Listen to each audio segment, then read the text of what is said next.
Welcome back to another episode of Muse, where we talk about anything creative. We have your host, Ezra. And Nasim. And today we have a guest. Hello, my name is Chanta Bracero.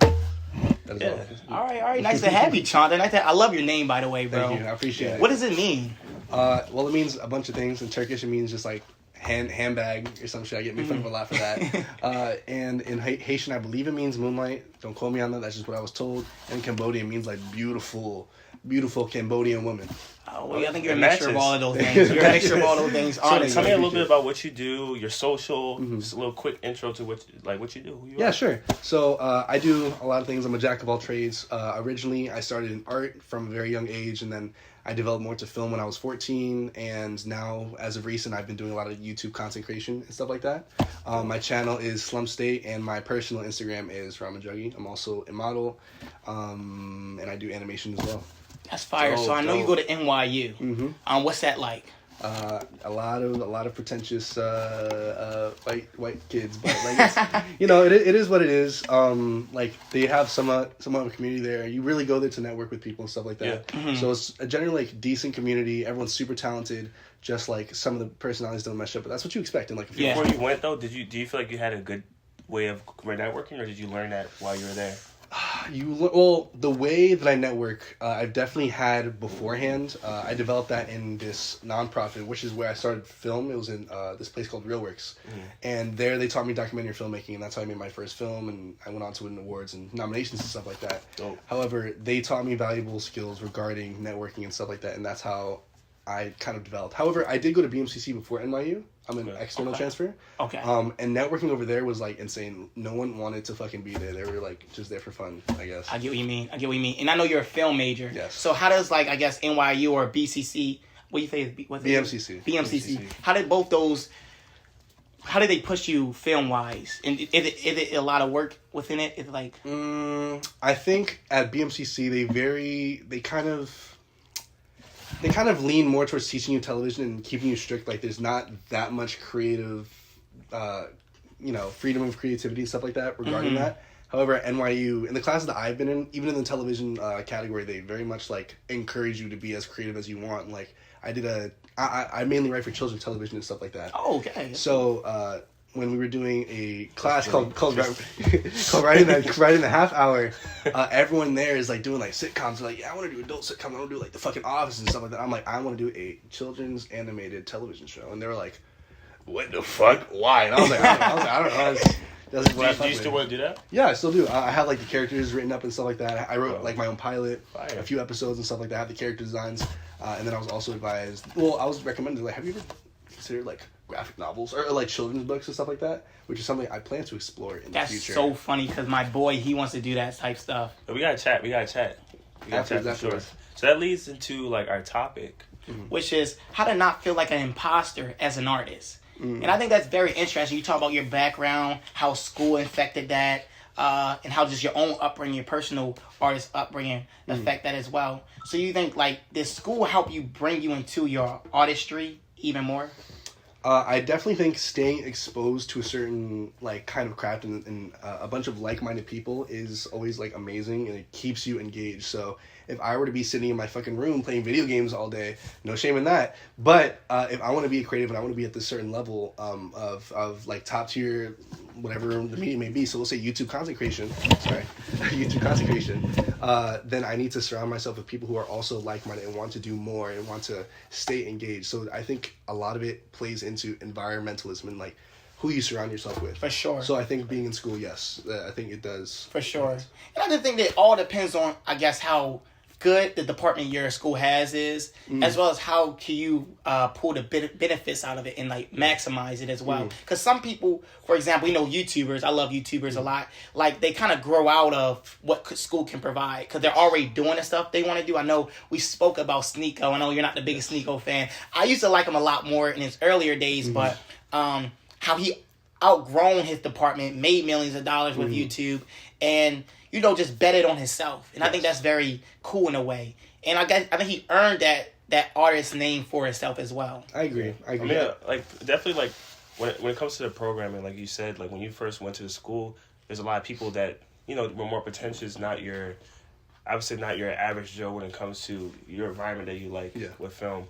I definitely think that helps train you so that you can be comfortable with fitting in with multiple crowds. Yeah. Because that's how you, like, get further. You have to be able to work with anybody. Agreed. And use them as a tool. Sounds wrong, but use them as a tool.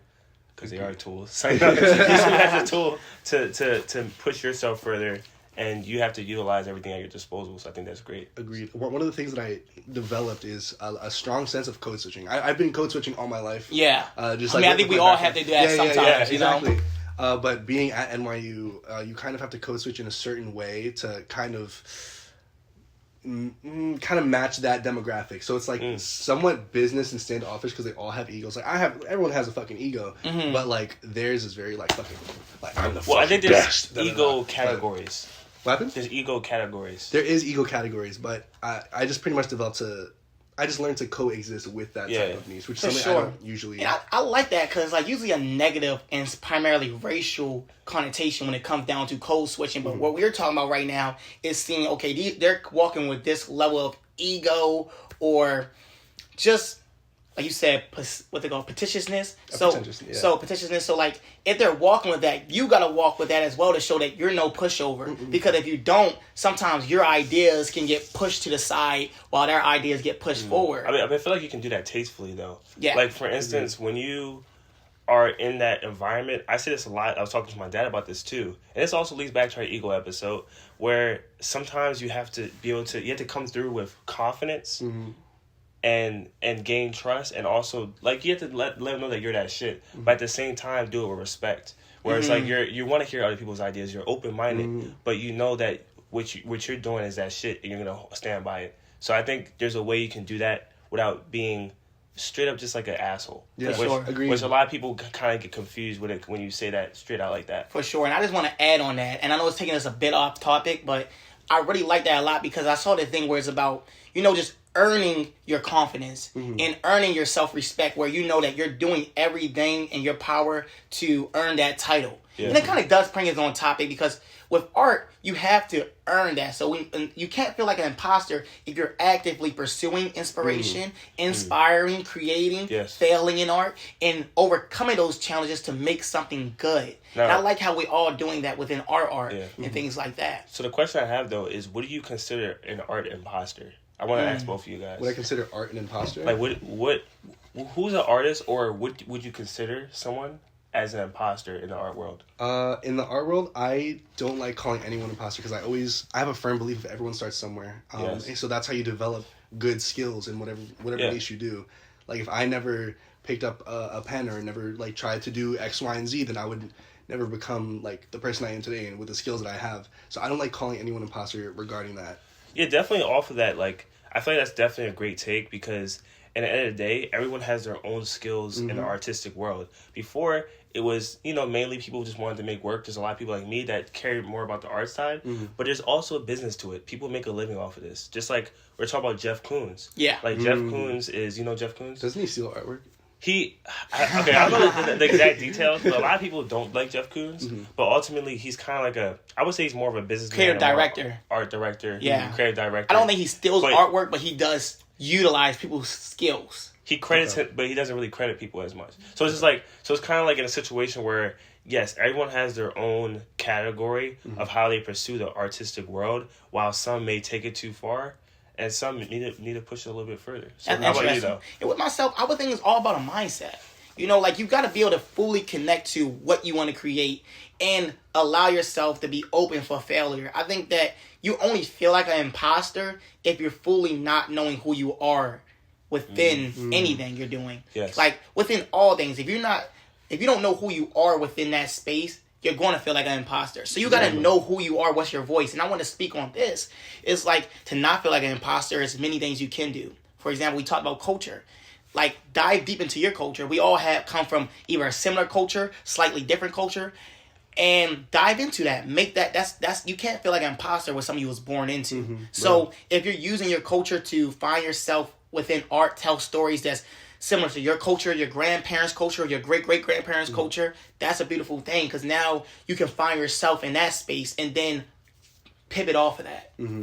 Agreed. Yeah, I mean, I definitely feel like when it comes to being an imposter, it's all about your mindset. I feel like it's less about how other people view you, but it's about how you see yourself. Yeah. Because if you feel like what you're doing is false and you're not being true to yourself and you feel like a fraud with yourself, that's where it really comes down to it. Because ultimately, like, we mainly talk about art and creativeness, but that also links to you living as a person and building and having positive mental health about yourself.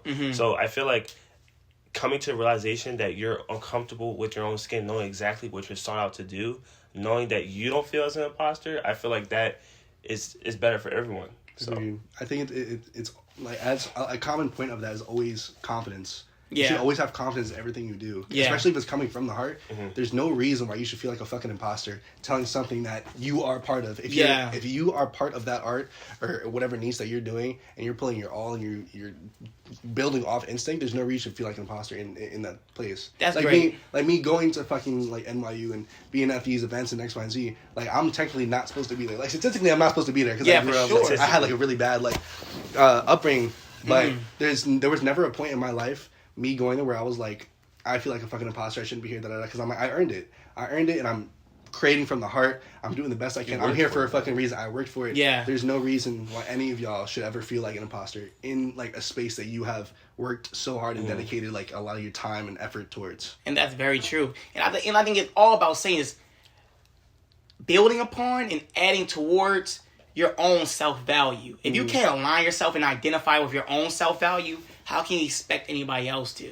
So when you know what your value is as an artist and your value is as a creator and your mind's value, because I can come up with an idea, I want to stipple, come up with dots, random dot patterns. If I think that's bullshit, everybody else is going to think that's ass. But if I really align myself with it and it means something to me and who I am as a person, then you can only see the value, because I'm not looking for you to see the value, but you can see the value in me pushing that. And I want to speak on that, like going to NYU. I know all of us as people of color and stuff, going to like a primarily white school that is a big art school in the name.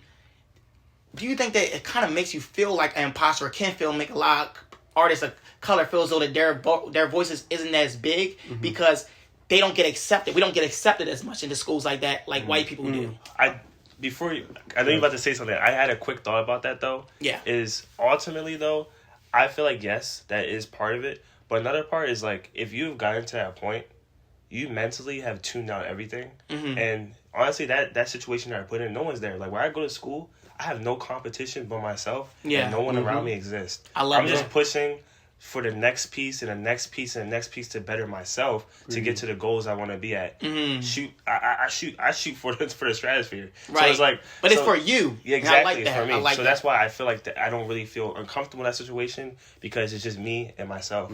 I'm gonna say two things. Number one, wholeheartedly agree. I compete with myself. I don't compare myself to anyone else. I don't give a fuck what anyone else says. It's about me. And do I feel proud about the work? Do I feel proud about the stuff that I'm putting in, no matter how long it takes? Because I'm a perfectionist in the sense, but I need to let go of that. That's like something that's wrong, that's bad with me. But it's just pretty much about like competing within myself. And every time I do something, like, I want to make this thing I want to make this better. I want to top myself, always consistently.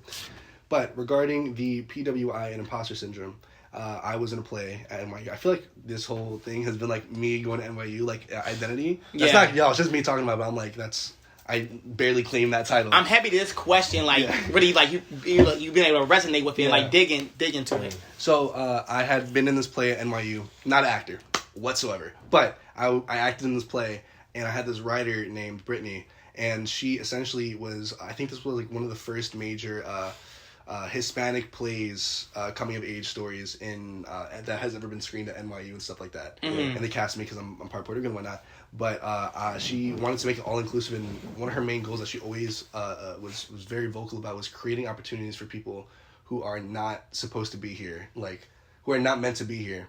And I think she had mentioned sometimes about like just being very proud about who she is and how everything can always come into fruition. Like as long as it's close to you, it'll always come to fruition. And essentially, one of the biggest quotes that I can think of right now is, "Whatever is real will prosper," and I truly believe in that. Within that sense, using her as an example, using me as an example, using you. Thank you. It's the same, Right. It's all the same shit. And I like that. I mean, and I think honestly, this conversation that we're having comes down to, and it boils down to, self-awareness.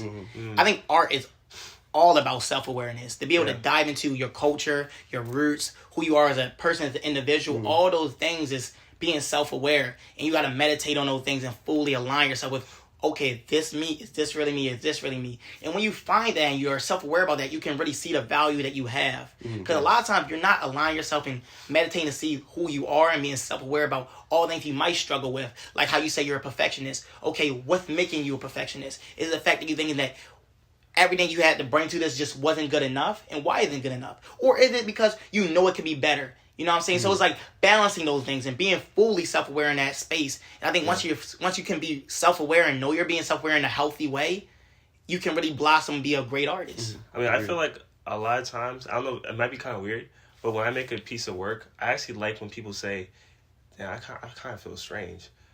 Like, I feel kind of uncomfortable. Because the reason why is because I try to be self-aware to the point where when I'm doing a piece, when I'm doing work, that I'm connecting, I'm putting my all in it. Where when someone looks at it, they might feel kind of uncomfortable because it's like, I don't know, it's like a weird presence that is human in this piece of work. And I definitely think that's a part of what I try to do in my artwork.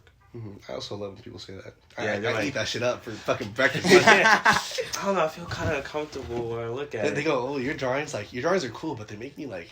No, they just feel it weird. I'm like, good. Good. I like that. Absolutely. That's dope, bro. That's dope. We've been saying some good ass shit, bro, this podcast. I've been loving it, It was bro. unbelievable. We've been just snapping up. Honestly, I'm astonished. I'm being honest right now. Is it like, do you guys want to like bring the conversation in another direction? The conversation flow. Do you have any other topics in mind? You're the question guy. I know I'm usually the question guys, but I kind of ran out. Honestly. Shoot. All right, well, I got this. So where do y'all want to see y'all work go from now? And like, how have you guys been self-aware to see how y'all work's been and where y'all want it to go? Well, yeah, I want you to answer first, actually. Oh, me first? Rock, paper, scissors. Rock, paper, scissors. Who should answer first? All right, Only one. Rock, paper, scissors, shoot. Ah, I'll do it again. he kind of cheated. I do says shoot. Okay, rock, paper, scissors, says shoot. Rock, paper, scissors, says shoot. Rock, paper, scissors, says shoot. Rock, paper, scissors, says shoot. Rock, paper, scissors, says shoot. Oh, dude, I low-key wanted to join in, bro. That was looking fun, honestly. All right, say the question one more time. Okay. Honestly, bro, we need more rock, paper, scissors on this show. But I said, if like, on the topic of being self-aware, Yes. being self-aware of what your art has been and where do you want it to be, how will you communicate that?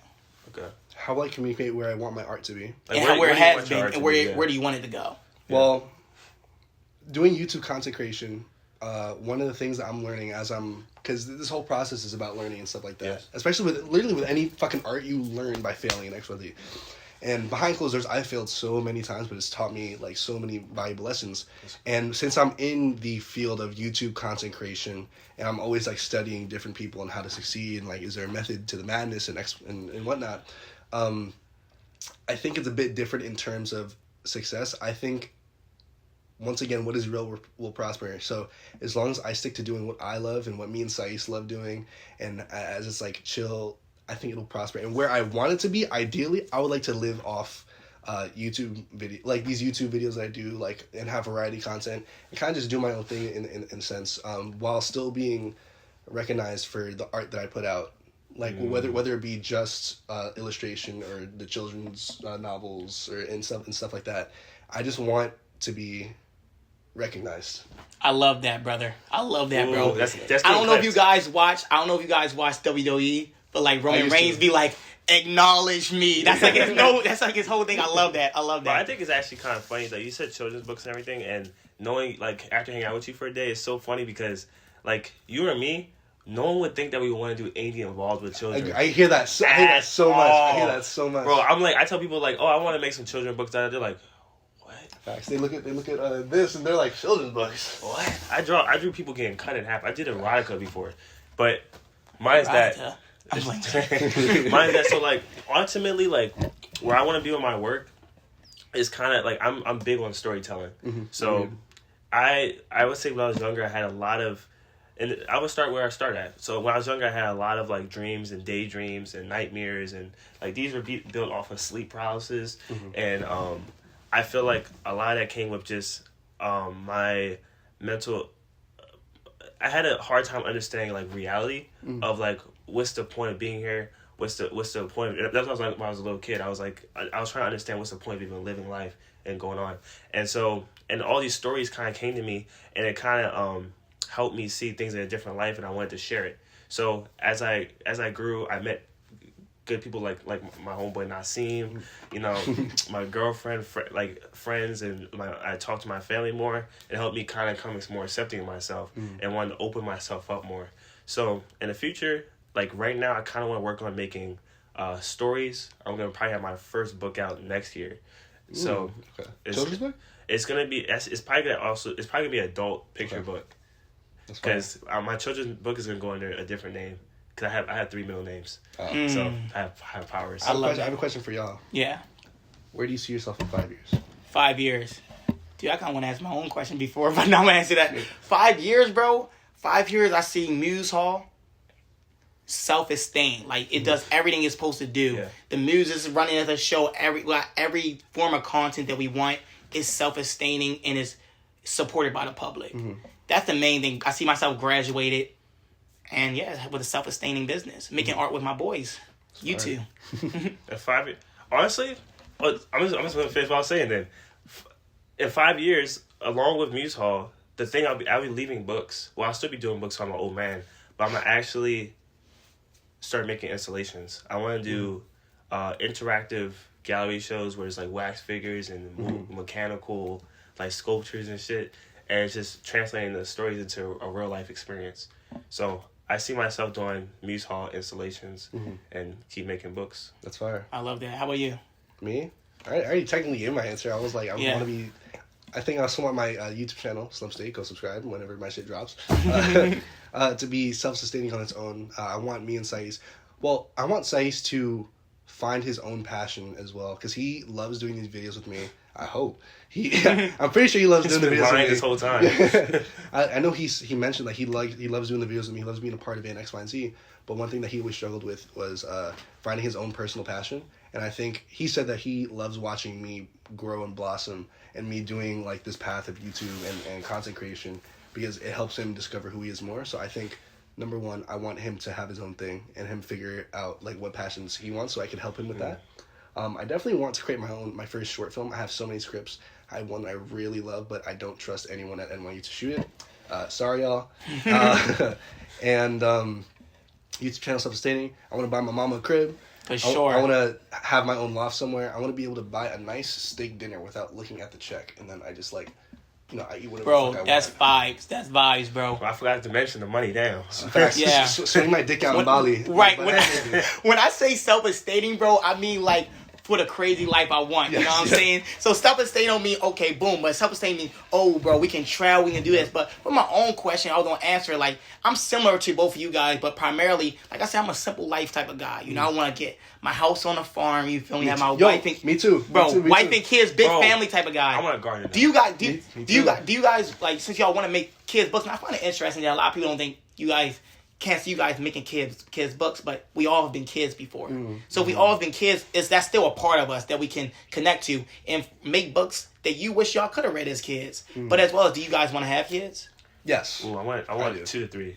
2 to 3. I also want. I think my number is 3. My number is 3 at least. 3 at least. Could have 12, bro. Could have 12. Could have 12, bro. What I'm a sexy motherfucker, dude. I'm sexy, bro. I gotta have a lot of True. kids, bro. But I think I'm gonna have 3 because, like, honestly, like I said, house, garden, studio space, kids. For sure, bro. I think my biggest goal is just to be able to like live simple on a farm with my wife and kids. I want that to be a simple thing, and when I create, that's the stuff that can be chaotic, can be so fun, can be You're gonna big. have 12 kids. You know, 12 is crazy. that's simple. To each his bro. own. To each his It was own. back in the day, bro. That's how we used to do it, bro. Just bring it back to the roots. But True. that's just what it is, bro. That's why I love art, because art gives you that freedom that is so, in my opinion, spiritually inclined, because it comes out of our soul, and it's free of anything that can be perceived as wrong. You know, when you're doing art that comes out of your heart, you're doing things that's pure, and that's why I love that, because even though it can be chaotic, can be big, it can be grand, it's a part of us. It's a part of the best parts of us, versus the world, which can be demonic, and that's not what I want to be a part of. So I want something holy within my family and within my loved ones, and be able to just explore that throughout all aspects of art. Real. That's too real. Too real. Beautiful. Well, thank you so much for tuning into this episode of Muse, where we talk about anything creative.